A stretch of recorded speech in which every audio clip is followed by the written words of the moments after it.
Salut les amis et bienvenue à cette vidéo où nous allons vous partager une nouvelle astuce Terraform, c'est-à-dire comment provisionner une paire de clés dans AWS de façon dynamique à l'aide de notre code Terraform. Alors,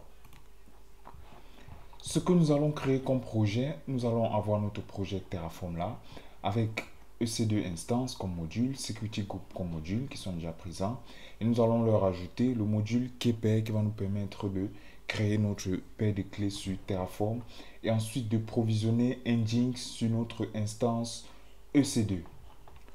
Du coup, allons voir un peu de quoi il s'agit. Déjà, nous nous rendons sur notre console AWS pour voir l'existant. Dans nos instances, nous avons une seule instance qui est bien présente. Ensuite, au niveau des paires de clés, qu'est-ce qu'on a comme paire de clés? On a une paire de clés, DevOps Key. Donc, nous allons créer la DevOps Key pair. Voilà. Maintenant, rendons-nous dans notre code pour voir de quoi il s'agit. Mais avant, nous allons taper le Terraform Apply pour lui laisser le temps de bien s'exécuter. Alors, Terraform Apply auto approve pour lui laisser le temps de s'exécuter et de gagner en temps. Voilà, on revient dans notre code. Et qu'est-ce qu'on voit? Si j'ouvre le TP6, module EC2 main.tf, nous allons voir que ce qui était fait avant d'habitude, c'est que on allait sur la console, on créait une paire de clés qui était téléchargée sous le format .pem. C'était notre clé privée, voilà, qu'il nous donnait. Ensuite, il fallait le renseigner directement dans le projet avec le chemin. Voilà, par exemple, ici, on l'a mis dans le chemin secret DevOps Olivier, comme on peut le voir ici dans le dossier secret qui est hors de notre projet. Voilà. Mais maintenant, nous allons créer tout cela directement dans notre code de telle sorte qu'on pourra le créer avec un Terraform Apply, le supprimer avec un Terraform Destroy et être sûr qu'on a supprimé tout. Mais aussi, ce sera plus efficace, ce sera plus intéressant à renseigner dans nos différents projets. Voilà. Donc, on va donc se rendre dans notre projet TP-Keeper, dans lequel on a le dossier module et le dossier app. Dans le dossier module, on va un peu se balader dans le dossier, le module Keeper, main.tf. On a deux ressources. La ressource AWS Keeper, qui a besoin de deux attributs, Keyname, que l'on a variabilisé et qu'on pourra surcharger par la suite. Ensuite, l'attribut public key, que l'on ne va pas renseigner en clé ici les amis, mais on va plutôt utiliser la ressource TLS Private Key qui nous est fournie par HashiCorp. Voilà. Cette ressource-là nous permet de générer une TLS Private Key qui va contenir des clés publiques et des clés privées, notamment la public key OpenSSH, dont on aura besoin pour créer notre paire de clés sur AWS. Voilà. Si on va dans le fichier var.tf, on voit bien qu'on a variabilisé le keyname.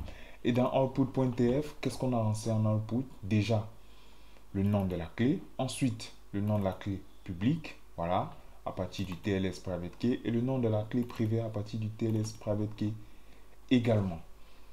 Du coup, nous nous rendons dans le dossier app. Voilà, main.tf. Et qu'est-ce qu'on va constater? On a instancié le module SG, on a surchargé le nom du Security Group. On a instancié le module Keeper, on a donné le nom de la keyname qu'on veut, DevOps Keeper, c'est bien là, voilà. On a la ressource nulle ressource qui va nous permettre de vérifier que tout s'est bien passé par la suite, parce qu'à la fin, il dépend du module EC2. Et donc, il va charger la public IP et la public DNS dans le fichier ipec2.txt. Et bien, qu'est-ce que contient ce module EC2? On dit déjà qu'il dépend du module Security Group et Keeper.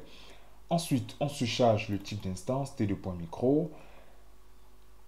Et ensuite, le nom de l'instance EC2 Easy Astuce. Voilà. On se charge la keyname en se servant des outputs. Module.keyname, module Keeper.keyname. Security Group également, module SG AWS SGName. La private key également, module.keeper.privatekey. Mais où sont utilisés ces éléments-là? On va se rendre dans le module EC2 pour voir exactement où il est utilisé. Donc dans le main.tf de l'EC2, qu'est-ce qu'on va constater? On va constater que lorsqu'on veut créer notre AWS instance que l'on appelle Web Server, voilà, Qu'est-ce qu'on lui passe comme keyname? var.keyname qui est surchargé à l'aide de l'output comme on l'a vu tout à l'heure.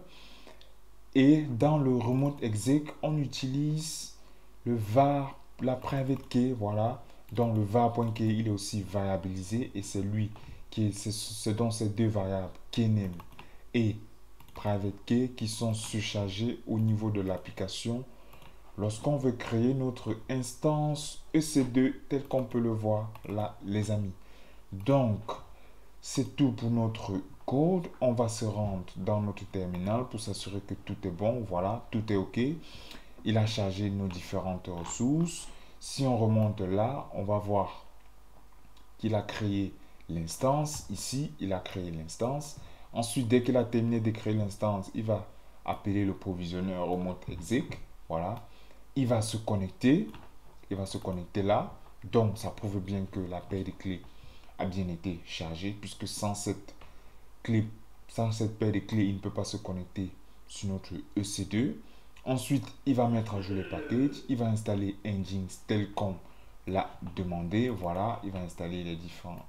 Il va installer Nginx. Et à la fin, qu'est-ce qu'on constate, les amis? Il charge notre nul.ressource en provisionnant notre IP ec2.txt, notre fichier avec les adresses qui vont bien. Voilà, ce sont les adresses de notre instance. Alors, nous allons donc nous rendre dans notre console pour vérifier effectivement tout ça.